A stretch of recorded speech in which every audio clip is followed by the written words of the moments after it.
உலக தமிழ் சொந்தங்களுக்கு வணக்கம். மக்கள் டெய்லியிலிருந்து உங்கள் கீமா சங்கர். இன்றைய சிறப்பு நிகழ்ச்சியில் தூத்துக்குடி அரசு மருத்துவமனை எலும்பு முறிவு சிகிச்சை பிரிவு சிறப்பு மருத்துவர் மற்றும் அற்புதம் மருத்துவமனையின் சிறப்பு ஆலோசகர் டாக்டர் ஜேம்ஸ் சுந்தர் சிங் அவர்களை சந்திக்க இருக்கிறோம். வணக்கம் டாக்டர். வணக்கம் டாக்டர், 40 வயசுக்கு மேற்பட்டவங்களுக்கு முழங்கால் மூட்டு வலி அதிகமாக வர்றதுக்கு காரணம் என்ன டாக்டர்? நல்ல அருமையான டாப்பிக்கு. அதாவது முழங்கால் மூட்டு வலின்றது, முழங்கால் மூட்டு வலி அப்படின்றது ஒரு வியாதி கிடையாது. ஃபர்ஸ்ட் ஆஃப் ஆல் அது ஒரு இயற்கையான தேய்மானம், மூட்டு தேய்மானம். ஒரு சின்ன உதாரணம் சொல்கிறேன், கேட்டுக்கோங்களேன். ஒரு வண்டி வாங்குகிறோம் புதுசாக, ஃபஸ்ட்டு டே உள்ள நம்ம எடுக்கும்போது வண்டி எப்படி இருக்கும், அதே ஒரு வருஷமோ 2 வருஷமோ வண்டி ஓட்டினது பின்னாடியோ, ஈவன் ஒரு 15 நாள் 20 நாள் வண்டி ஓட்டினது பின்னாடி கூட செயின் லூஸ் ஆகி போயிடுது. அதுக்கப்புறம் திரும்ப டைட் பண்ணுறோம், அகெயின் இன்னும் லூஸ் ஆக ஆக டைட் பண்ணுறோம். அடுத்தடுத்த ஒவ்வொரு பாகங்களும் தேய ஆரம்பிக்குது. காரணம் என்ன? நம்ம அதை உபயோகப்படுத்திக்கிட்டே இருக்கிறனால. அதே போல் குழந்தை பிறந்து எப்போ நடக்க ஆரம்பிக்குதோ அப்போவே 2 எலும்புகள், அதாவது ஒரு ஜாயிண்ட் அப்படின்றது, ஒரு மூட்டுன்றது 2 எலும்புகள் ஒன்றாக சேரும் இடம். அப்போ ஒன்று மேலே ஒன்று இருக்கிற பட்சத்தில் அது அசைய அசைய அசைய அசைய அதில் தேய்மானம் ஏற்படுகிறது. இதுதான் நார்மலாக முழங்கால் மூட்டு வலிக்கு காரணம். ரெண்டாவது, ஏன் முழங்காலில் மட்டும் அதிகமான வலி வருது, மற்ற மூட்டுகள் அதிகமாக பாதிக்கப்படலை அப்படின்னா, அது ஒரு வெயிட் பேரிங், அதாவது நம்மளுடைய மொத்த எடையையும் தாங்கக்கூடிய முக்கியமான மூட்டு நம்முடைய முழங்கால் மூட்டு. ஆதலால் அது இப்படி இந்த முழங்கால் மூட்டு வலி அதிகமாக நம்ம மக்கள் மத்தியில் இருக்குது. ஒரு சிலருக்கு 40 வயசில் தான் மூட்டு வலி வருது, ஒரு சிலருக்கு 60 வயசு ஆகுது, ஒரு சிலருக்கு 70 வயசு வரைக்கும் நல்லா இருக்காங்களே அப்படின்னா அது அவங்க ஜெனட்டிக். ஜெனட்டிக் அப்படின்னா பிறப்புல இருந்தே அவங்களுக்கு அந்த குரோமோசோமல் ஆர்டர்ஸ்னால வரக்கூடிய ஒன்று. ரெண்டாவது என்னன்னு கேட்டிங்கன்னா, அவங்க எடுத்துக்கக்கூடிய ஃபுட்டை பொறுத்தது, அதாவது சாப்பாட்டை பொறுத்தது.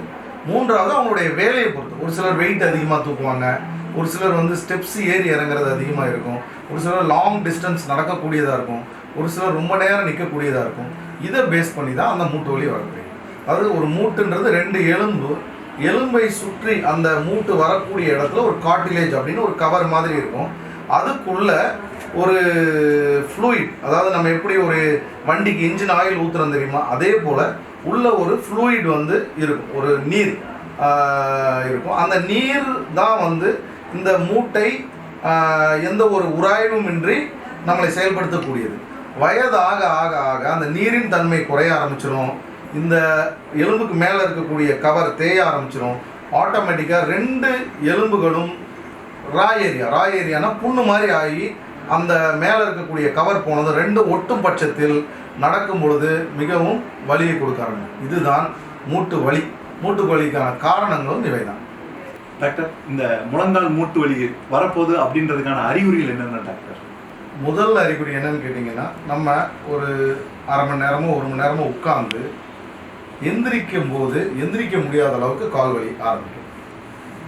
ஸோ இதை நம்ம சிம்பிளாக எப்படி சொல்லலாம்னா, சினிமா சைன் அப்படின்னு சொல்லுவாங்க. சினிமா சைன்னா, ஒரு படத்துக்கு போகிறோம், போய் இன்டர்வல் வரைக்கும் உட்காந்துருக்கோம்.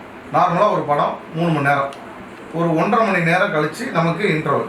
ஸோ அந்த இன்டர்வல் டைமில் எந்திரிக்கிறப்ப வலி இருக்கும், அவங்களால எந்திரிக்க முடியாது, ரொம்ப கஷ்டப்பட்டு கையை ஊனி எந்திரிப்பாங்க. ஸோ இதுதான் முதல் சைன். உட்கார்ந்து கொஞ்சம் நேரம் ரெஸ்ட் எடுத்துகிட்டு எந்திரிக்கிற பட்சத்தில் அவங்களுக்கு மூட்டு வலி இருக்கும்.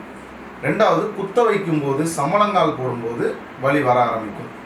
இதுதான் அந்த மூட்டு வலியுடைய ஆரம்ப கட்ட சைன்ஸ்.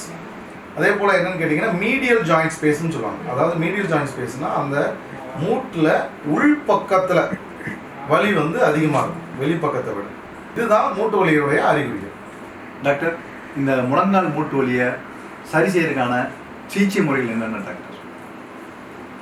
முழங்கால் மூட்டு வலி சிகிச்சைகள் 2 விதமாக பிரிக்கலாம். ஒன்று, அறுவை சிகிச்சை இல்லாமல் உள்ள வைத்தியமும் அறுவை சிகிச்சை ரெண்டுமே இருக்குது. இதில் என்னென்னு கேட்டிங்கன்னா, ஆரம்ப கட்ட முழங்கால் மூட்டு வலி அறுவை சிகிச்சை இல்லாமல் நம்ம சரி பண்ணலாம்.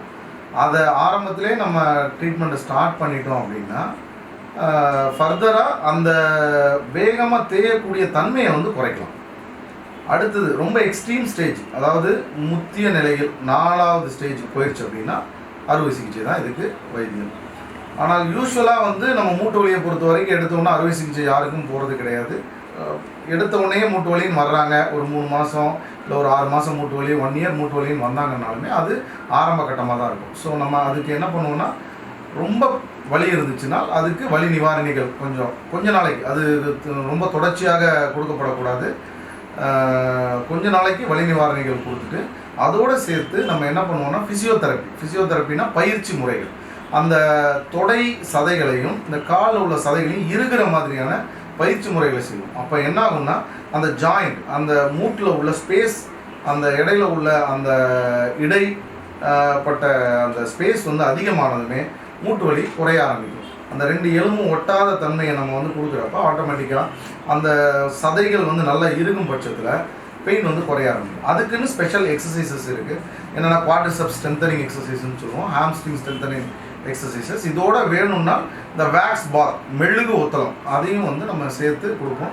இதை வந்து ரொம்ப நாளைக்கு செய்ய முடியாது, ஒரு வாரத்துக்கு மெழுகு ஒத்தலம்.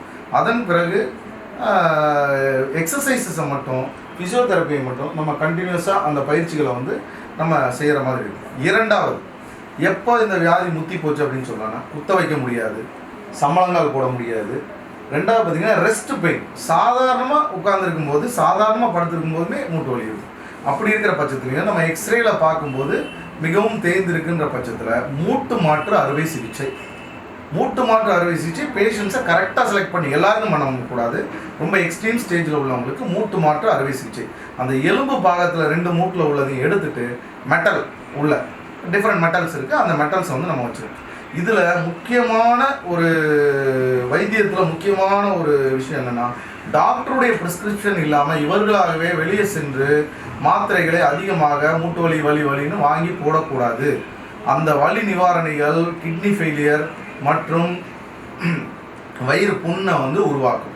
இதுதான் வந்து நம்ம செய்கிற ரொம்ப பெரிய தப்பு. இந்த காலகட்டத்தில் பார்த்திங்கன்னா மூட்டு வலினோடனே நேராக போக வேண்டியது, நம்மளே கடையில் மாத்திரை வாங்கணும்னு சொல்லி மாத்திரையை வாங்க வேண்டியது போடுறது, பின்னாடி வந்து கிட்னி ஃபெயிலியர், இந்த மாதிரி பல அதனுடைய பின்விளைவுகளை சந்திக்கக்கூடிய ஒரு சூழ்நிலை வரும். உடனடியாக வந்து முடநீக்கியல் துறையோ இல்லை வந்து எலும்பு முறிவு சிகிச்சை மருத்துவரை வந்து பாருங்கள், அவங்க ஒரு சில பயிற்சிகளை சொல்லி தருவாங்க. அதுலேயே வந்து நீங்கள் அறுவை சிகிச்சை இல்லாத அளவுக்கு நம்ம லைஃப் டைமுக்கு கொண்டு போகிறதுக்கான வாய்ப்புகள் இருக்குது.